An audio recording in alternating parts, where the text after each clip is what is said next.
Assalamu alaikum wa rahmatullahi ta'ala wa barakatuh. Alhamdulillahi rabbil alamin. Aujourd'hui, nous allons parler de la visite du docteur Abdul Majid à la famille de feu Cheikh Anzoumana Konaté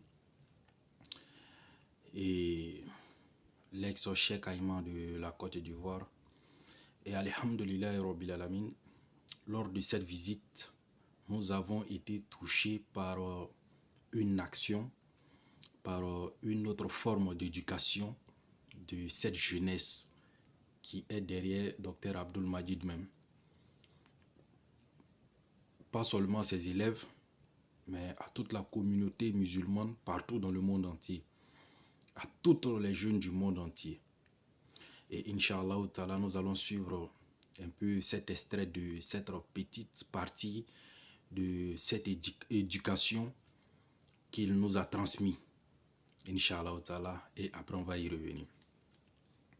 La seule chose que je suis venu faire, c'est arracher vos bénédictions. Parce que je sais que le Coran dont vous êtes dépositaire et transmetteur, la parole de Dieu dont vous êtes dépositaire et transmetteur, la parole de Dieu dont vous sacrifiez tout votre temps à l'enseigner, c'est pas pour rien que Dieu a voulu que cela existe dans cette famille. Donc il y a quelque chose en vous. Donc je n'ai pas beaucoup parlé. Je vais me m'asseoir là. Je demande à chaque imam de venir faire doua sur moi pour que Dieu m'affermisse la savoir et continue à faire de moi une fierté pour l'islam.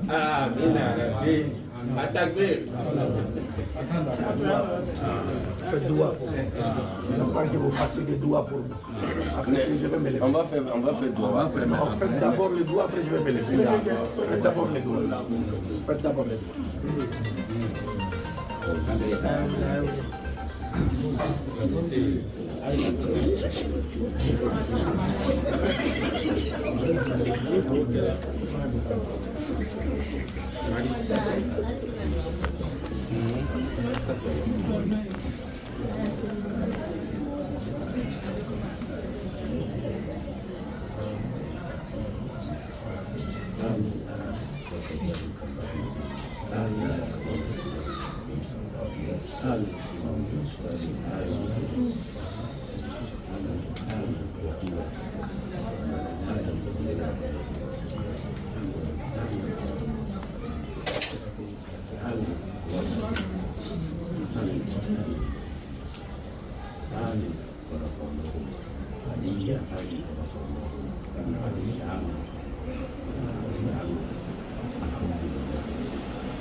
ولا تكلنا إلى ولا تنكرنا أذكار العذاب إنك سميع الدعاء يا رب العالمين.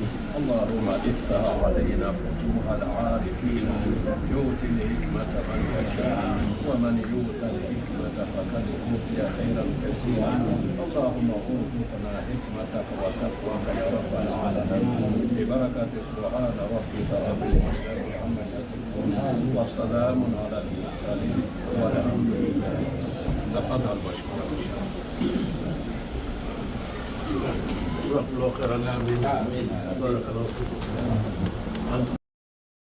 Au jour d'aujourd'hui, un jeune qui sort pour aller faire quelques études un peu nettes, c'est fini. Lui, quand il est assis devant ceux-mêmes qui sont plus âgés que lui, il est orgueilleux. On voit ça parmi les imams aussi beaucoup. Ça, on va le dire. Ça, on va le dire. Et dans cette religion d'Allah, ça n'appartient pas à quelqu'un. Ben, d'autres vont dire non, ceux-là, ce sont les enfants. Même quand la BAM a commencé, on dit non, ce sont les enfants. Au bout d'un de la main, c'est mamie, c'est l'auto. Non. Ce que toi, tu n'as pas pu faire, c'est ce qu'ils arrivent à faire grâce à Allah. Si tu ne peux rien foutre, Allah va envoyer quelqu'un plus minuscule que toi qui va faire ce que toi-même tu ne pouvais pas faire. Et tu serais aigri. Et tu serais aigri. Le niveau d'étude d'Abdul Majid, on ne peut pas le dire. Mais le respect qu'il a accordé à ceux-là, c'est un message très fort. très fort, surtout pour nous les jeunes. Et il a fait ça à la présence de ses élèves. Moi, en voyant Moaz comme cela sur les réseaux sociaux, je me disais, non, lui là, de la manière il parle là, il doit être quelqu'un de très orgueilleux en face-to-face même. Mais subhanallah, qu'Allah me pardonne, que le gars me pardonne. Mais en le voyant face-to-face, il est autre chose. Alors que d'autres, c'est le contraire. Je pense bien que le docteur, c'est un message qu'il a donné. L'humilité, le respect. Quel que soit ce que tu as appris, quel que soit ce que tu es, il faut t'abaisser devant d'autres personnes. Ce message a été très fort, très fort. Et je pense bien que chaque jeune doit savoir que quel que soit, même si tu es élevé dans le monde, comment, ne laisse pas l'orgueil prendre le dessus sur toi. Et c'est ce qu'il a présenté là. Ceux-là sont mes parents maternels, je les connais. Lui, je le connais. Ce n'est pas les mêmes levains dans les études. Islamiquement simple, c'est les mêmes études qu'ils ont fait. Mais en dehors de l'islam, c'est autre levain. Et lui, quel est son rôle?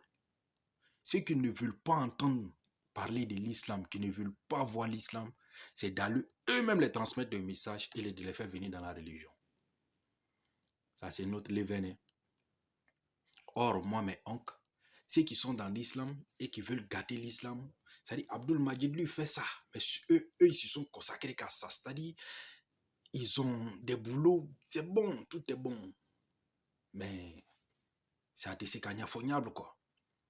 Mais lui il est venu, il n'a pas dit je suis un grand, je suis venu, je viens vous saluer puis donner le dos, non. Le respect qu'il a donné là, c'était tellement fort, plus fort que tout. Et c'est un message pas possible. Pour dire à cette jeunesse, à mes frères et sœurs, certes, vous avez appris le Coran, vous maîtrisez le Coran, on vous appelle Ostaz, on vous appelle le Cheikh, on vous appelle ceci, cela. Respectez vos camarades aussi. Abaissez-vous un peu. Abaissez-vous un peu. Abaissez-vous un peu pour votre frères et sœurs. Ne soyez pas trop orgueilleux. L'orgueil, on ne doit même pas sentir ça dans le sang d'un musulman. C'est pas bon. Il y a d'autres même, des imams, quoi, tu t'en vas dans son salon, tu es assis, tellement ils sont boubou, même toi-même pour le parler, tu as un problème. Quand il vient chez toi, c'est la même chose. Il vient te montrer que lui, il est. Or, lui, il est parti. Il a monté. Il est en train de leur dire, je ne suis rien. Et regarde même les proverbes, il a dit avant de se mettre à genoux. Et c'est se mettre à genoux là même qui est le message le plus fort. Tant que vous ne me faites pas droit, je ne bouge pas. Or, pour d'autres, eux là, si eux ne font pas droit pour toi, tu es mort. Pour d'autres, c'est ça. Et je pense bien que les jeunes vont essayer de bien copier sur le docteur, Inch'Allah. Salam alaikum wa rahmatullah.